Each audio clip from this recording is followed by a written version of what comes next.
Salam sepak bola, salam damai dan sejahtera untuk kita semua. Kembali di ruang channel Paulus Sutrisno Rogen. Kali ini kita akan membahas sekilas pertandingan matchday FIFA yang direncanakan tanggal 14 Juni 2023 dengan Palestina di Gelora Bung Tomo, Surabaya, dan berikutnya beach match antara timnas Indonesia dengan Argentina, di mana rilis terakhir dari Asosiasi Federasi Sepak Bola Argentina, Lionel Messi akan hadir untuk bertemu dengan timnas Indonesia. Yang menarik, dari 26 pemain sepak bola timnas Indonesia, ada 2 pemain duo kembar, dari PSM Makassar. Dia adalah Yakob dan Yance Sauri. Yakob dan Yance Sauri adalah pemain yang mengantarkan Makassar PSM menjuarai kompetisi Liga 1 BRI Indonesia tahun 2022 dan 2023. Ini adalah sejarah karena mereka adalah kembar yang pertama dapat dipersatukan dalam satu tim oleh Coach Sintayong, dan secara objektif memang penampilan mereka khususnya di kompetisi Liga cukup menampilkan the best performanya masing-masing, walaupun posisi mereka dalam tim berbeda. Yakob, sang kakak, itu berposisi sebagai pemain penyerang, sedangkan adik Yance itu bermain sebagai pemain bertahan. Dan mereka saat ini berumur 25 tahun. Mereka dilahirkan di Kabupaten Kepulauan Yapen, Papua pada tanggal 22 September tahun 1997. Coach Sintayong yang pertama-tama memanggil Yakob dalam posisi sebagai pemain di tim nasional sejak tahun 2021, dan Yance baru terakhir pada waktu matchplay Burundi di tanggal 25 dan 28 Maret 2023. Yakob yang sebagai penyerang bermula berkarir di Mimika Junior, Persemi Mimika Junior, kemudian di Persiwar Waroven, dan itu mulai tahun 2016, 17, terus pada tahun 2019 ke Barito Putra, tahun 2020 baru mulai bermain di PSM Makassar. Dalam kompetisi, Yaakob menciptakan 6 gol dan membuat assist 7, dan Yance berkarir mulai di Persema Mimika juga, dan baru tahun 2021 bergabung dengan PS Makassar atas referensi Yaakob, karena Yaakob meminta supaya adiknya ini dapat bermain satu paket dengan dia di PSM Makassar. Tapi tidak semudah yang dibayangkan. Yance harus melalui tes, dan dalam hal ini pelatih PSM Bernardo Tavares akhirnya mengambil kedua pemain ini setelah Yaakob yang pertama, baru diikuti adiknya Yance Sayuri. Begitu juga di tim nasional, Sintayong memanggil Yaakob terlebih dahulu. Di tim nasional Indonesia saat ini, Yaakob telah bermain 9 laga, menciptakan 1 gol dan 2 assist. Dan Yaakob telah memperkuat timnas di Piala AFF 2022, dan dia menciptakan gol pada saat melawan Brunei Darussalam. Sedangkan Yance di PSM Makassar berlaga 28 kali dengan menciptakan 4 gol dan 3 assist. Baru dipanggil Sintayong pada saat FIFA Matchday dengan kesebelasan Burundi, di mana Yance menampilkan permainannya yang boleh dikatakan ngotot, tidak henti-hentinya untuk membantu penyerangan maupun bertahan, dan ini yang dimaui oleh Sintayong. Begitu juga dengan Yaakob, turun naik, mobilitasnya mereka begitu tinggi, dan ini terlihat juga pada saat memperkuat PSM Makassar, sehingga mereka benar-benar boleh dikatakan pemain yang mobilitasnya tinggi, bertahan dan menyerang sama-sama. Dan tentu saja ini yang membuat Sintayong memanggil mereka berdua. Walaupun tentu saja mereka bersaing, khususnya Yance harus bersaing dengan pemain-pemain belakang seperti Asnawi Mangku Alam, dan ada Sandy Walsh, Arhan Pratama, Edo Febriansa, maupun nantinya ada Sin Patinama. Ini adalah kesempatan, tidak datang 2 kali.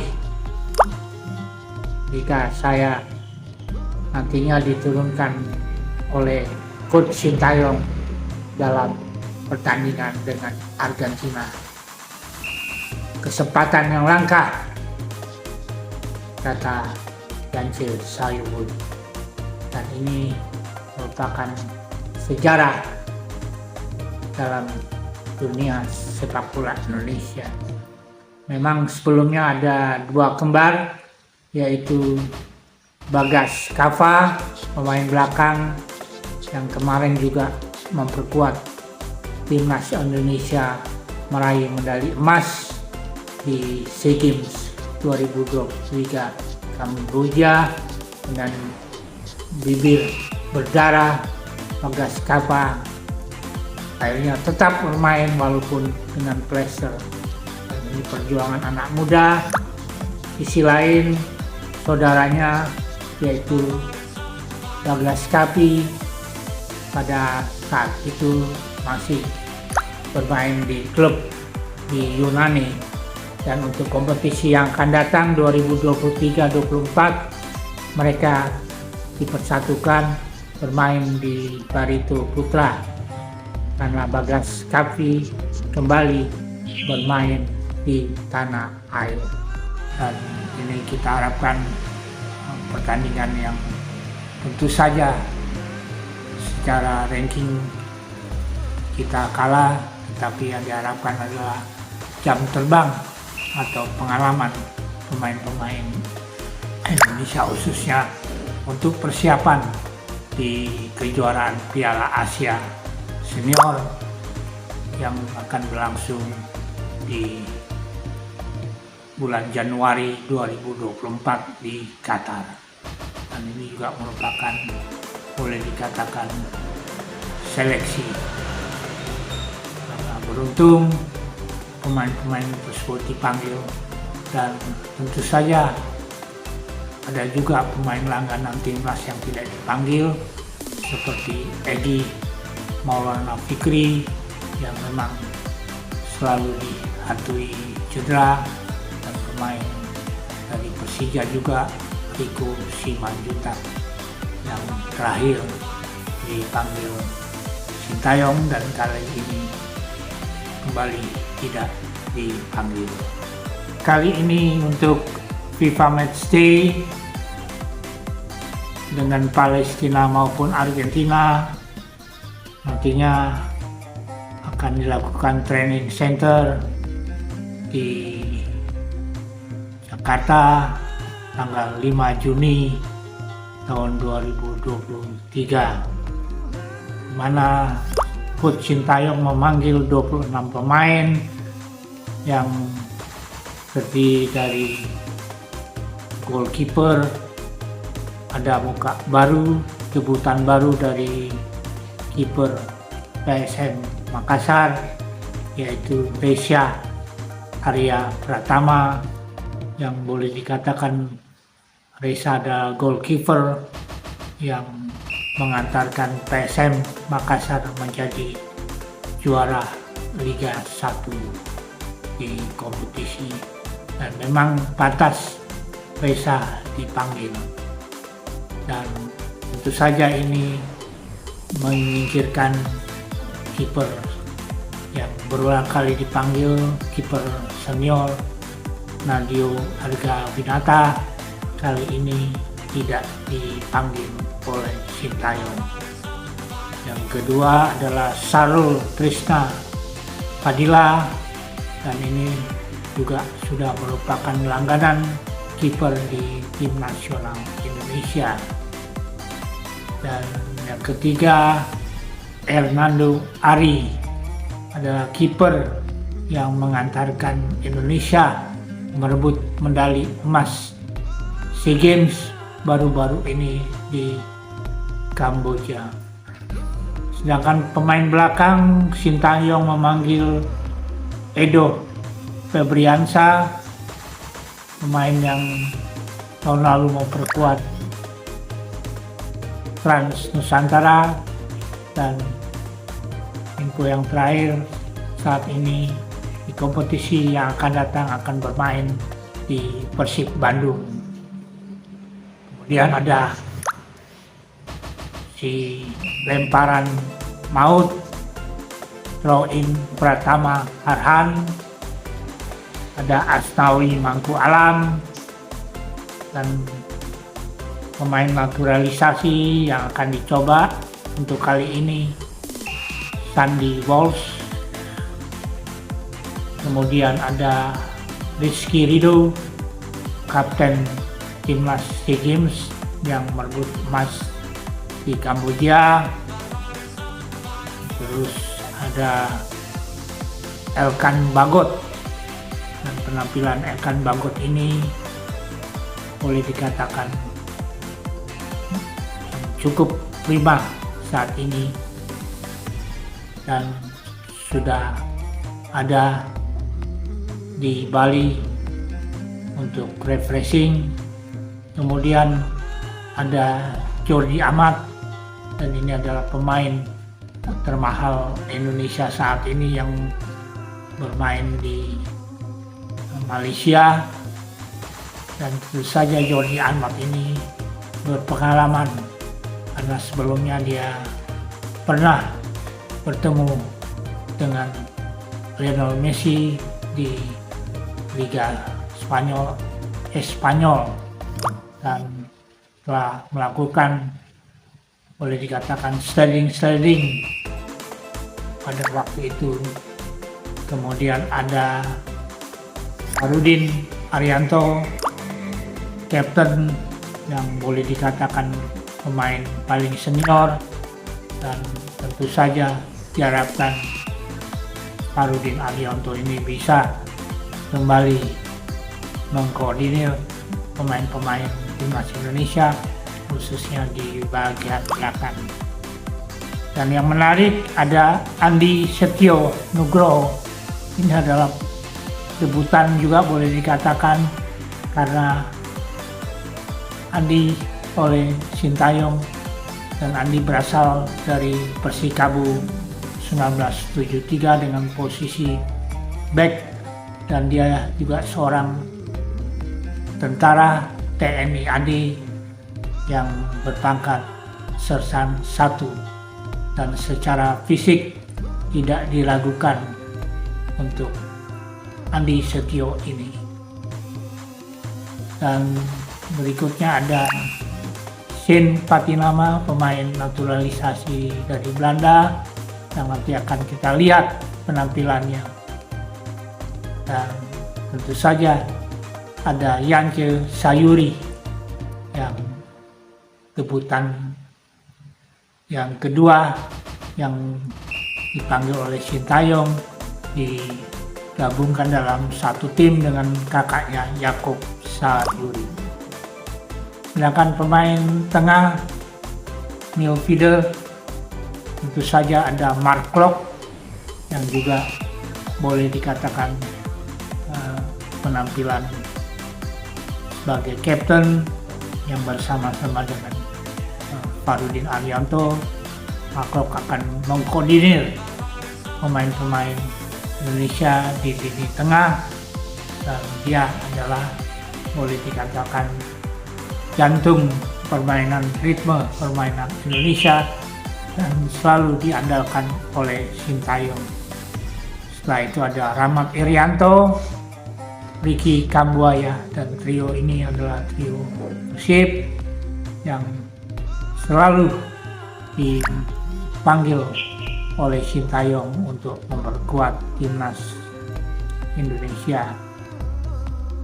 Kemudian ada The Wonder Kid Indonesia, Marcelino Ferdinand, ada Stefano Lillivali yang kembali akan dibuktikan penampilannya yang sangat all out, dan juga tentu saja walaupun Sintayong mempercayai dia sebagai pemain second striker, maupun dia bisa berposisi di pemain depan, baik sebagai winger, striker maupun second striker. Dan juga ada Ivan Jenner, pemain tengah dari Belanda, naturalisasi, yang kita akan melihat penampilan. Kemudian ada Witan Sulaiman yang pada SEA Games lalu belum menciptakan gol dan sedikit agak menurun permainannya, tapi secara keseluruhan tetap konsisten. Dan kemudian ada Sadil Ramdhani yang boleh dikatakan pemain ini sangat berani, terutama dengan soloran ataupun menembus pertahanan lawan, dan akhirnya Yakob Sayuri, saudara kakak kembar dari Yanje Sayuri, dan ini diarahkan Yakob oleh Sintayong secara mobilitasnya diharapkan untuk turun naik, bertahan maupun penyerang sama baiknya, dan Yakob boleh dikatakan pemain yang tidak pernah capek dan terus menerus bergerak. Sedangkan pemain depan, Sintayong memanggil kembali Dendi Sulistiawan dan juga Dimas Derajat yang tentunya sudah menjadi langganan dari Sintayong, walaupun Dimas Derajat terakhir mengalami cedera, dan saat ini kita akan melihat penampilan baik Dimas Derajat maupun Dendi Sulistiawan, yang pemain ini juga sebagai striker mencari ruang gerak. Dan tentu saja terakhir Sintayong juga akan mencoba Rafael Struijk, pemain naturalisasi yang baru saja menjadi warga negara Indonesia. Dari 26 pemain ini, Sintayong akan melihat khususnya dalam pertandingan perdana FIFA Matchday dengan Palestina untuk nantinya menghadapi big match yang diharapkan oleh pencipta sepak bola Indonesia yang melangkah, dan menurut Erick Thohir dengan timnas Argentina ini mungkin baru bisa berulang 20 atau 30 tahun kemudian di generasi yang lain. Timnas Indonesia dapat bermain dan bertanding dengan timnas Argentina yang merupakan ranking pertama FIFA, sedangkan kita adalah saat ini ranking FIFA yang 149, sedangkan Palestina adalah ranking yang ke-93. Dengan adanya 4 pemain naturalisasi Indonesia yang memperkuat timnas Indonesia dalam pertandingan FIFA Matchday, diharapkan ada suntikan baru untuk timnas Indonesia, karena kita akan melihat kerangka tim ini dalam persiapan. Tentu saja Rafael Struijk dan Ivar Jenner baru saja menyelesaikan proses naturalisasinya, sedangkan Sandy Walsh dan Shane Patinama sudah merampungkannya sejak Januari 2023. Tapi memang keempatnya belum melakukan debut di timnas Indonesia, dan diharapkan laga dengan FIFA Matchday ini mereka akan menampilkan yang terbaik sehingga benar-benar tim nasional Indonesia boleh dikatakan dengan percobaan pemain naturalisasi program ini apa bisa menguntungkan atau positif, sehingga terakhir dari Erick Thohir mengatakan akan mengatur seleksi dari pemain naturalisasi harus secara kualitas adalah grade A, yang boleh dikatakan rata-rata di atas pemain nasional Indonesia. Akhirnya last but not least, kita harapkan pertandingan yang nantinya menyedot perhatian pecinta sepak bola Indonesia, walaupun tentu saja untuk mendatangkan khususnya Argentina, PSSI harus mengeluarkan kocek yang cukup besar, tetapi kita tidak melihat dari pengeluarannya, dan tentu saja Erick Thohir telah menghitung biaya-biaya secara keseluruhan. Akhirnya kita harapkan apa yang dikatakan Erick Thohir, timnas Indonesia itu merupakan juara sebagai tradisi yang diharapkan terus-menerus Indonesia menampilkan yang terbaik dan menjadi juara, dan inilah yang ditakuti oleh negara-negara khususnya di Asia Tenggara maupun di Asia, terutama Vietnam, Thailand, Malaysia. Mereka begitu iri dengan kedatangan timnas Argentina ke Indonesia, karena ini memang adalah sejarah yang telah ditorehkan oleh PSSI khususnya, yang baru saja kemarin menyelenggarakan Kongres PSSI di mana Erick Thohir menyanangkan 3 poin yang menjadi inti, di mana poin pertama adalah mengenai blueprint peta biru sepak bola Indonesia jangka panjang, yang kedua adalah supaya sepak bola ini menjadi komersialisasi yang mendatangkan profitable khususnya untuk Indonesia, dan Erick Thohir menjalankan Indonesia profit khususnya PSSI sekitar 200 sampai 266 miliar per tahun, dan ini suatu bisnis yang boleh dikatakan sangat besar dalam industri sepak bola Indonesia saat ini.